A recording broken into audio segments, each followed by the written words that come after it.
Porque ustedes y yo sabemos que José era el padre de Jesús, pero en forma simbólica, en forma terrenal, para los efectos del hombre. José no era nada de Jesús, nada, nada, nada, absolutamente nada. Pero la Biblia en las dos genealogías lo conecta es con a Jesús, es conectado con sus antepasados, con David, con Abraham, con Judá, etcétera. Es conectado con José, que es nada de Jesús. Por eso mi posición es que para Dios lo importante es que el padre simbólico de Jesús en la tierra era linaje de esos antepasados de David. Pero acepto. Lo que es que no he conseguido alguien que me lo explique. Lo he leído por años, lo he buscado por años. No, lo que no acepto, lo que me cuesta entender, lo que me cuesta aceptar es que eso sea literal.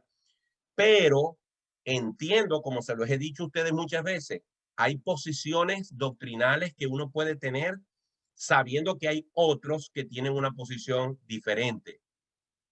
Los hermanos que crean que María aportó lo suyo y Dios aportó lo suyo, lo creen. Es más, la mayoría creo que lo cree así. ¿Ok? Yo no los considero ni blasfemos, ni los considero, me parece un poco odiosa la idea, pero está bien.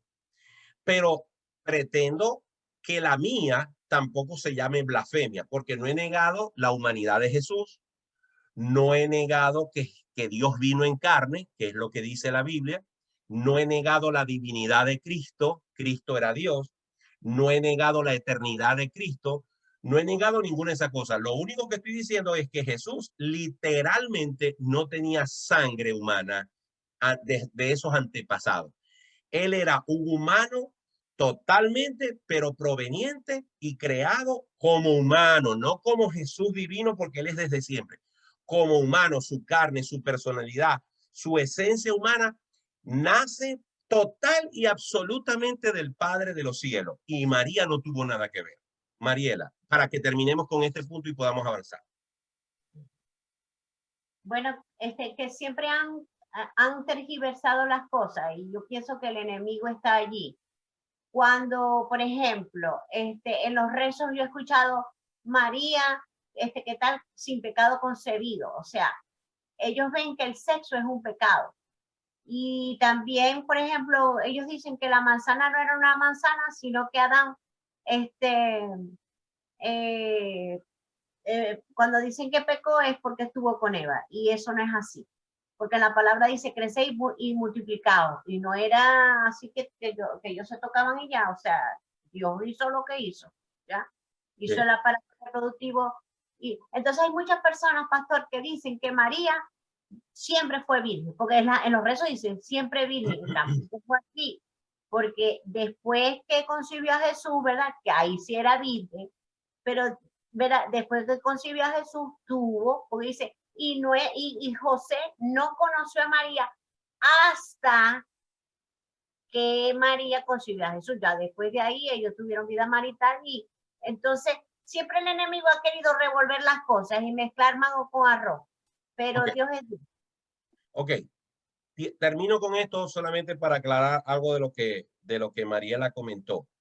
Este, eh, los rezos, la doctrina católica dice, sin pecado concebida.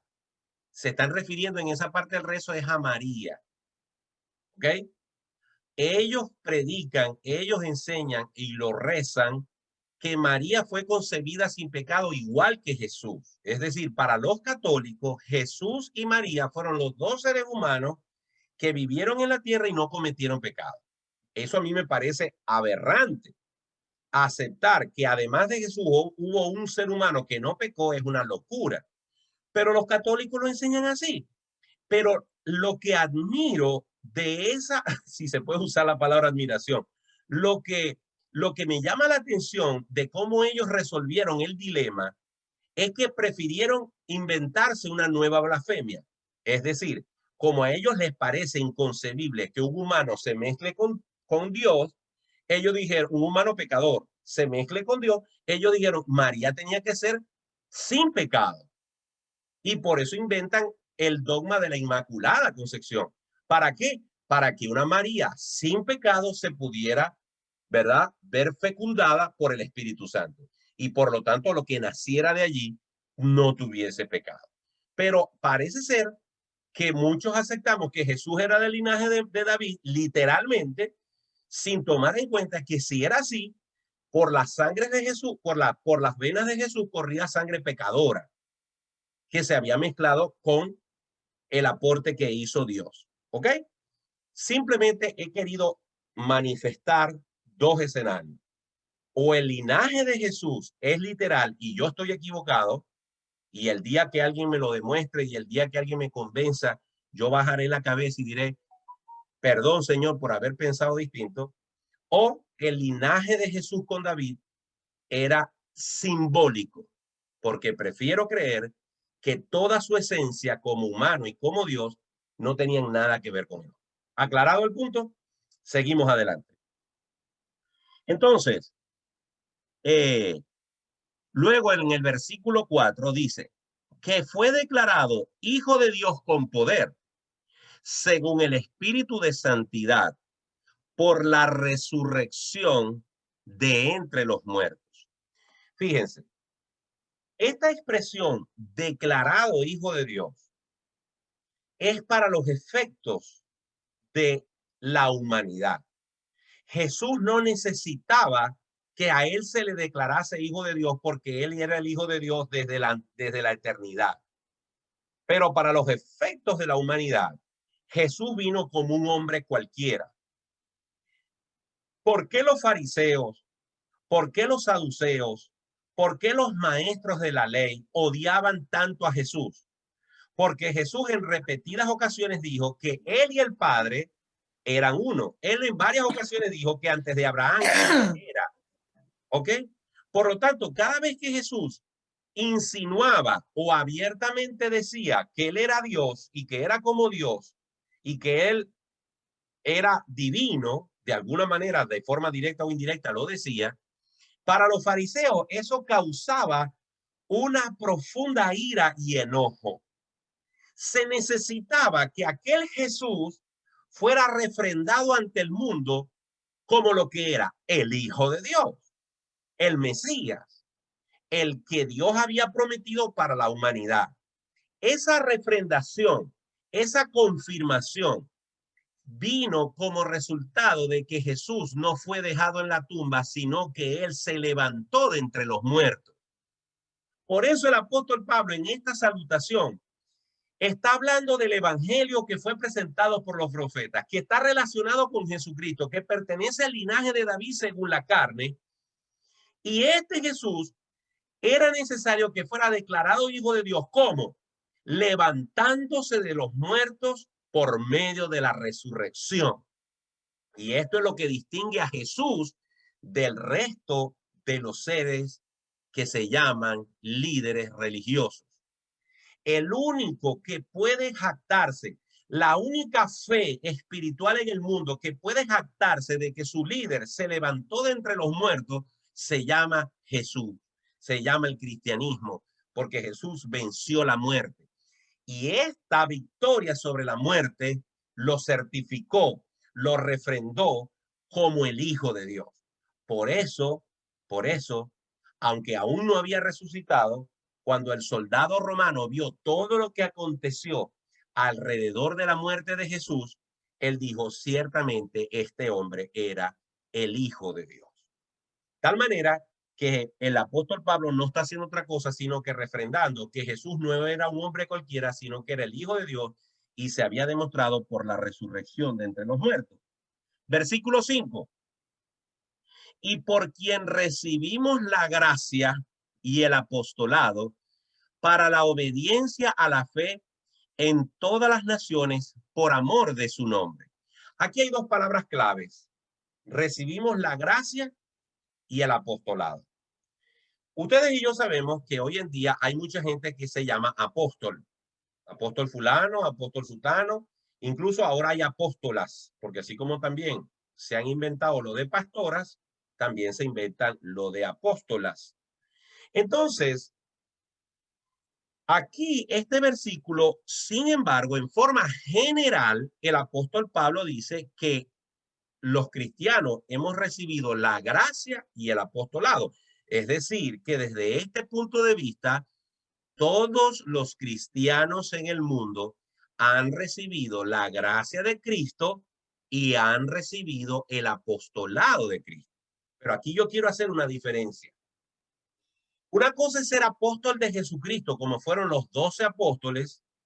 Una cosa es ser apóstol de Jesucristo, como lo fue Pablo, que Jesucristo mismo lo llamó y Jesucristo mismo le delegó su autoridad como apóstol, y los hechos y las obras y el poder que de ellos salía evidenciaba que tenían la aprobación directa de Jesús. Solamente los apóstoles que he mencionado pudieron hacer las cosas que ellos hicieron porque Jesús los había avalado como apóstoles. Una cosa es ese apostolado y otra cosa es si yo, basado en este versículo, quiero llamarme también apóstol, porque aquí dice el apóstol Pablo que hemos recibido esa gracia y ese apostolado de parte de Dios. En ese caso, como estamos hablando del apostolado en forma genérica, este apostolado no tiene nada que ver con una jerarquía ministerial. Esto no tiene nada que ver con usar un traje caro, con un peinado engominado, con unas joyas que demuestren que soy un siervo próspero, con una iglesia gigantesca donde yo soy el padre espiritual de multitudes. Eso no tiene nada que ver con eso. Primero, porque los apóstoles bíblicos no tuvieron nada que ver con suntuosidad, ni con lujos, ni con altivez. Por el contrario, los apóstoles del evangelio, esos 12 hombres que Jesús escogió, con la excepción de Judas y el apóstol Pablo, hicieron votos de austeridad y todos nosotros sabemos que vivieron pobres, murieron sin nada y muchos de ellos o la mayoría murió como mártires. Pero los apóstoles de hoy en día tienen aviones privados, los mejores carros, los mejores trajes, los mejores yates, las mejores mansiones, porque usan el evangelio como fuente de ganancia. El apostolado que está hablando aquí Pablo es que cada uno de nosotros ha sido enviado, porque la palabra apóstol lo que significa simplemente es un enviado. Nosotros hemos recibido la gracia, fíjense, versículo 5, hemos recibido la gracia, el regalo, la misericordia de Dios al hacernos salvos gratuitamente y también hemos recibido el apostolado, es decir, hemos recibido la orden de ir y predicar a otros el evangelio de Jesucristo. Así que cada uno de nosotros, si se quiere presentar como apóstol, lo puede hacer. Pero repito, simplemente porque apóstol lo que significa es enviado. Usted no es más que nadie, usted no necesita presentarse como alguien que tiene poder, ni paternidad, ni autoridad sobre nadie. Ese apostolado lo único que significa es que usted es un representante de Cristo en la tierra, predicando a Jesús donde quiera que usted vaya. Si desde ese punto de vista usted quiere ser un apóstol, yo no tengo problema en llamarlo apóstol o apóstola. Si lo que quiere ser es un siervo de Jesucristo. Versículo 6. Entre las cuales estáis también vosotros, llamados a ser de Jesucristo. A todos los que estáis en Roma, amados de Dios, llamados a ser santos, gracia y paz a vosotros de Dios, nuestro Padre, y del Señor Jesucristo. Dijimos la semana pasada que la iglesia que estaba en Roma no conocía al apóstol Pablo personalmente, que Pablo había escuchado de ellos, que Pablo quería ir a visitarlos, que Pablo les estaba escribiendo esta carta porque había tenido problemas, ya lo vamos a leer ahorita, había tenido problemas para llegar hasta allá, pero a pesar de que él no los conocía a ellos ni ellos a él, sin embargo, él lo que les está diciendo es que ustedes, es decir, la iglesia de Roma y por lo tanto nosotros los cristianos, estamos llamados a ser santos, como dice el versículo, el final del versículo 7. Hermano, la santidad de los cristianos tiene, vamos a decir, dos formas de verla. Una cosa es la santidad posicional y otra cosa es la santidad diaria, la santidad práctica. Para que nosotros podamos tener comunión con Dios, nosotros tenemos que ser hechos santos. La palabra santo significa apartado para. Entonces, cuando nosotros vinimos a los pies de Cristo y creímos en el Señor Jesús, nosotros fuimos apartados para Dios. Desde ese punto de vista, desde la visión de Dios, nosotros ya hemos sido santificados, hemos sido apartados. Nosotros ahora le pertenecemos a Dios, somos propiedad de Él, estamos en el inventario de las almas de Dios y somos sus hijos y estamos apartados. Y desde esa perspectiva divina, somos santos. Esa es la santidad posicional. Desde la posición de Dios para Él, nosotros somos santos. Y por eso el apóstol Pablo y Pedro se dirigen a los cristianos a quienes ellos escribieron como los santos. Santo no es alguien que una iglesia determina que es un santo porque hizo unos milagros. No. Santo es simplemente alguien que ha sido lavado, purificado a través del sacrificio de Cristo en la cruz del Calvario, que ha confesado con su boca y cree en su corazón que tiene vida eterna por medio de Jesucristo.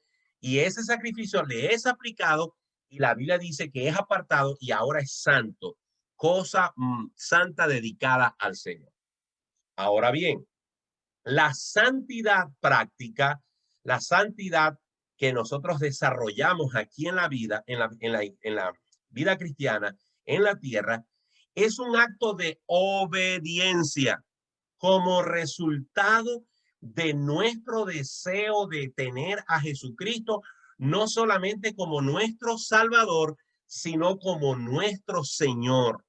Los cristianos que aceptamos el paquete completo de Dios, no solamente nos conformamos con decir somos salvos porque Cristo me salvó, sino que como consecuencia de ese llamado, como consecuencia de ese beneficio, como consecuencia de esa purificación espiritual, ardemos, deseamos dejar el viejo hombre y abrazar al nuevo hombre y dejar la vida que tuvimos antes de conocer a Cristo y ahora tener una vida nueva. Tenemos nuestras batallas, tenemos nuestras luchas, tenemos nuestras debilidades, tenemos nuestras caídas, nos sacudimos, nos volvemos a levantar, pero hay un deseo ardiente por alejarnos lo más posible del hombre y de la mujer pecadora que éramos antes de conocer a Cristo. Ese proceso de obediencia, ese proceso de búsqueda de Dios se llama santificación. Y aunque ya a los ojos de Cristo hemos sido santificados, nosotros estamos en la responsabilidad que mientras que este corazón esté latiendo y mientras estemos en esta tierra, nosotros debemos procurar ser santos. ¿Para ser salvos? No, porque si nuestra salvación depende de esa santidad, entonces no podríamos ir al cielo. Pero sí como resultado de un acto de obediencia a nuestro Padre Celestial que entregó a su Hijo Jesucristo y nos pide que seamos santos como Él es santo. Entonces, por eso el apóstol Pablo le dice a los hermanos romanos, ustedes deben recordar que están siendo llamados a ser santos. Muy bien. Versículo 8. Ya una vez que Pablo sienta su salutación, entonces pasa a explicar otro punto. Dice, primeramente doy gracias a mi Dios mediante Jesucristo con respecto a todos vosotros, de que vuestra fe se divulga por todo el mundo. Miren, Pablo hace mención de esto porque Roma era la capital del mundo en ese momento. Era lo que hoy en día sería Nueva York, ¿verdad? La capital del mundo. Entonces, que hubiesen cristianos en la capital del mundo, donde habían un emperador como Nerón, ¿verdad? Donde había toda aquella pléyade de edificios, de poder, de ejército, era en ese momento el centro del mundo, pues que los cristianos de allí, su fe fuese conocida en todo el mundo, demuestra que los cristianos de Roma era gente que no tenía temor de dar testimonio de que eran hijos de Dios. ¿Por qué? Porque si no fuese así, su fe no hubiese sido conocida. Por lo tanto, qué bueno es que cuando cristianos, como cristianos, nuestra fe sea conocida por otros. que cuando la gente se refiere a nosotros diga fulano o sutano o mengano es cristiano porque yo lo he visto actuar como un cristiano. Y eso era lo que resplandecía en el testimonio de la iglesia que estaba en Roma. Versículo 9. Porque testigo me es Dios, a quien sirvo en mi espíritu en el evangelio de su Hijo, de que sin cesar hago mención de vosotros siempre en mis oraciones, rogando que de alguna manera tenga al fin, por voluntad de Dios, un próspero viaje para ir a vosotros, porque deseo veros para comunicaros algún don espiritual a fin de que seáis confirmados. Esto es, para ser mutuamente conformados por la fe que nos es común a vosotros y a mí. Pero no quiero, hermanos, que ignoréis que muchas veces me he propuesto ir a vosotros, pero hasta ahora he sido estorbado, para tener también entre vosotros algún fruto como entre los demás gentiles, a griegos y a no griegos, a sabios y a no sabios soy deudor. Así que en cuanto a mí, pronto estoy a anunciaros el evangelio también a vosotros que estáis en Roma. Fíjense, el apóstol Pablo aquí habla de varias cosas y voy a comenzar del final hacia atrás. En primer lugar, el apóstol Pablo está diciendo en el versículo 4 que él es deudor a griegos y a no griegos, a sabios y a no sabios. ¿A qué se está refiriendo con deudor? Se recuerdan que también el apóstol Pablo dijo, ay de mí si no predicase el evangelio. Cuando un cristiano está consciente de cuál es su labor aquí en la tierra, sabe que la responsabilidad de hablar de Cristo a otro es algo que no podemos postergar, que no podemos dejar pasar. Nosotros debemos sentir un profundo deseo de compartir a Cristo. Bueno, el apóstol Pablo le estaba compartiendo a Cristo a miles de personas en otros lugares. De hecho, cuando él está escribiendo esta carta, está en Corinto, trabajando, predicando en una ciudad también muy importante. Sin embargo, el hecho de que él no pudiera participar con los hermanos en Roma, el hecho de que él no pudiera estar en esa capital del imperio, pudiendo predicar a Jesucristo en medio de ese podium que representaba esa ciudad, a Pablo le hacía sentir que estaba endeudado con ellos, que él tenía la necesidad de estar allí también y de participar en la obra cristiana en Roma. Y cuando se refiere a que es deudor a griegos y a no griegos, a sabios y a no sabios, lo está haciendo porque en aquella época habían todavía muchas diferencias de las personas griegas y de los que ellos consideraban no griegos. Me explico. El lenguaje griego, el idioma griego, era el idioma del imperio, pero habían personas que no lo hablaban. Normalmente las personas que no hablaban griego eran personas de muy bajo perfil educativo. Entonces, los que hablaban griego y los que no lo hablaban, habían diferencias sociales. Pero estas diferencias sociales también se veían representadas a veces en la iglesia. Pablo lo que está diciendo es, en Cristo Jesús no pueden haber esas diferencias. En Cristo Jesús no pueden existir ese tipo de separaciones. Pero a ambos grupos yo les soy deudor. Es decir, el evangelio no es para los que tienen plata, para los que hablan griego, para los que son preparados, para los que son educados. También el evangelio es para la gente de clases bajas, también es para la gente humilde, también es para la gente que no tiene el mismo nivel económico, social y cultural de estos que sí lo tienen. El evangelio es para todos.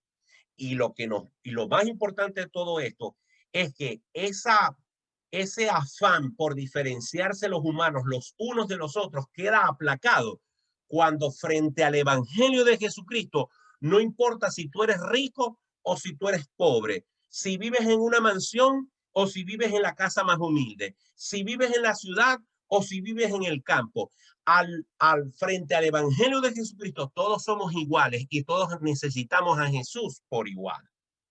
Por eso el apóstol Pablo dice, soy deudor a todos. Y Pablo también les dice, hermanos, yo he querido estar allí, yo he deseado estar allí. Dios me es testigo de cuánto oro por ustedes, pero hasta ahora he sido estorbado. ¿Qué estorbaba a Pablo para ir a Roma?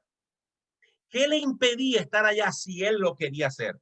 Bueno, lo que leí y lo que yo intuyo y lo que yo interpreto es que Pablo pudo haber estado impedido porque Dios no quería que él fuera.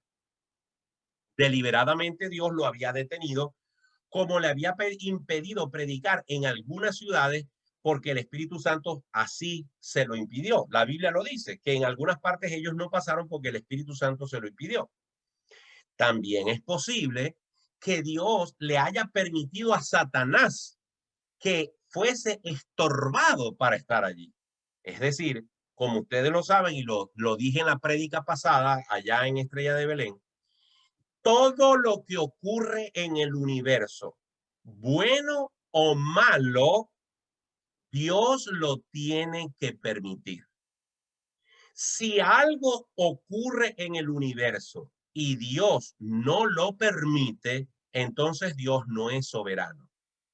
Si alguien puede hacer algo en el universo, en la tierra, en cualquier lado, sin la autorización, sin la permisología de Dios, entonces Dios no tiene todo el poder. Por lo tanto, si era necesario que Satanás quería estorbar a Pablo, Dios en su soberana voluntad se lo podía permitir si él quería. Por ejemplo, Satanás se le presentó a Jesús después que ayunó. ¿Por qué Dios permitió eso? Porque Dios quería que su Hijo Jesucristo fuese sometido a las mismas tentaciones que fue sometido Adán. Si Jesús no hubiese sido sometido a las mismas tentaciones que nosotros somos sometidos, no hubiese podido demostrar que él decidió ser obediente como hombre a su Padre Celestial. Por eso Hebreos capítulo 9, disculpen, nos habla de que Jesús se puede compadecer de nuestros sufrimientos, de nuestras pruebas, porque él también las padeció. La única diferencia es que Jesús no pecó. Entonces, a veces Dios permite cosas que son inexplicables, que el mismísimo Satanás venga a azuzar, venga a tentar al Hijo de Dios, es algo que pareciera no tener sentido, pero Dios lo permitió para que nosotros pudiéramos ver en la Biblia cómo Jesús resistió la tentación y venció hasta el final. ¿Por qué a Job le acontecieron todas las cosas que le acontecieron? Porque Dios lo permitió. Pero al final de la historia nos damos cuenta que el que Job haya pasado por todas esas cosas, hoy en día son una fuente de fuerza espiritual para nosotros, porque sabemos que Dios, aún en medio de las peores tribulaciones, no nos abandona. Conclusión, el apóstol Pablo estaba siendo estorbado o porque Dios no quería que fuera o porque Satanás había recibido autorización para molestarlo. Lo cierto es que Pablo no había podido ir a Roma. Pero lo que me gusta, por eso estoy yendo hacia atrás, es que en el versículo 10, él dice, rogando que de alguna manera tenga al fin, coma, por la voluntad de Dios, coma, un próspero viaje para ir a vosotros. ¿Qué quiere decir esto? Que el apóstol Pablo no declaraba, yo declaro que voy a ir a Roma, lo doy por hecho, lo decreto. Hermanos, reciban esa palabra, decreto que yo voy a estar allá. Anótenme, guarden una cama por fe, recíbanlo. No, no, el apóstol Pablo dice, yo le estoy pidiendo al Señor que por fin, si es su voluntad, yo pueda ir para allá. Y este versículo lo que nos recuerda es que si Jesús, cuando le pidió al Padre, Padre, si es posible, pasa de mí esta copa, pero que no se haga mi voluntad, sino la tuya.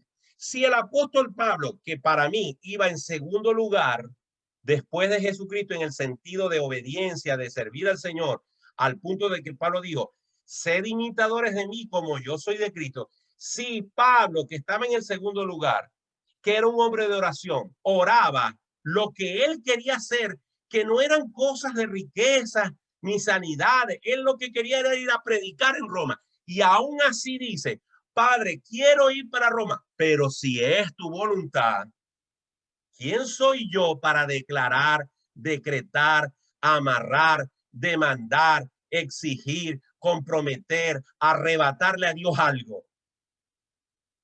Pidamos lo que queramos. Abrámosle a Dios nuestro corazón. Digámosle, Señor, quiero esto, lo necesito, pero si es tu voluntad. Y yo no creo que haya una oración más agradable a los oídos de Dios cuando nosotros pedimos algo conforme a lo que hay en nuestro corazón, pero estamos dispuestos a decir, Señor, que no sea lo que yo quiero, sino lo que tú quieres. Y esa es una enseñanza más que podemos encontrar aquí. Y para terminar, porque nos hemos pasado de tiempo, para terminar, entonces Pablo remata este pasaje dando uno de los versículos más impactantes de esta carta. Porque no me versículo 16, porque no me avergüenzo del evangelio, porque es poder de Dios para salvación a todo aquel que cree, el judío primeramente y también al griego, porque en el evangelio la justicia de Dios se revela por fe y para fe, como está escrito, mas el justo por la fe vivirá. No voy a entrar en temas históricos, pero este pasaje fue uno de los que martilló, de los que tocó, de los que quebró el corazón de Martín Lutero. Martín Lutero era un sacerdote católico. Como sacerdote católico, él creía en todo lo que la Iglesia Católica enseñaba. La Iglesia Católica tenía 11, 12 siglos enseñando que para ser salvo había que pagar indulgencias, había que hacer buenas obras, como todavía al sol de hoy lo predican. Pero Martín Lutero aquello le empezó a hacer ruido. Y cuando él leía Romanos, a él esta doctrina de la salvación por obras no le cuadraba.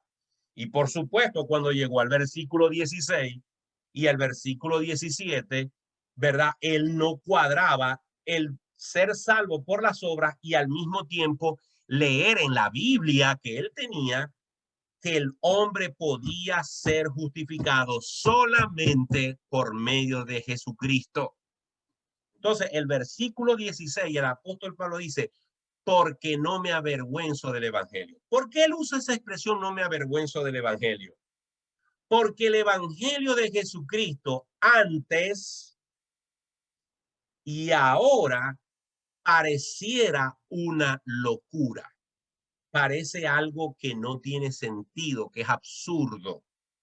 Para el intelecto de la época de Pablo y para los intelectuales y filósofos de este tiempo, decir que un Dios es amor, que ese Dios que es amor envió a su Hijo Jesucristo para morir por los pecadores y decir que todo hombre pecador que quiera ser salvo debe aceptar a Jesucristo y creer en él y ser salvo para siempre, esa sencillez y esa profundidad no la puede aceptar el hombre. Les parece un mensaje simplista, les parece un mensaje que no tiene asidero, les parece un mensaje que no tiene razón de ser, porque toda la responsabilidad de que el hombre sea salvo queda del lado de Dios y no del hombre. El hombre pregunta, pero ¿qué hago yo? ¿Qué puedo hacer para ayudar a Dios? No, no tienes que hacer nada. Ese evangelio de la gracia, donde todo le pertenece a Dios, para el hombre es locura. Y había gente que se avergonzaba de predicar el evangelio. Pero Pablo dice, no, yo no me avergüenzo. ¿Saben por qué? Porque aunque el evangelio parezca algo sencillo y simple, es poder de Dios. Porque se necesita el poder de Dios para que el corazón de un pecador sea quebrantado y pueda creer en Jesucristo. Se necesita del poder de Dios para arrebatarle un alma que le pertenece al diablo y pasarla del lado de Dios. Yo no me avergüenzo del evangelio porque el poder de Dios es dinamita que rompe todas las cadenas y hace que un hombre perdido sea salvo. ¿Cómo me voy a avergonzar de eso? ¿Cómo voy a hacerlo? Y él dice, esto no solamente funciona para los judíos, es para ellos primero. ¿Por qué? Porque Dios llamó en su soberanía primero a Abraham. Pero a Abraham Dios le dijo, en ti serán benditas todas las naciones de la tierra. Entonces los judíos tienen la preeminencia. Los judíos fueron el pueblo escogido, los judíos fueron el pueblo con el que Dios hizo un pacto, los judíos fueron la nación y son la nación de Dios. Los judíos fueron los que dieron o trajeron, o del pueblo judío fue que nació el Mesías, y ellos tienen la preeminencia. Por eso el apóstol Pablo dice al judío primeramente, pero también al griego. Y cuando dice el griego, no se está refiriendo a los que viven en Grecia, se está refiriendo a todos los que no sean judíos, que en ese entonces eran representados por el imperio o el lenguaje griego que abarcaba al resto de la humanidad.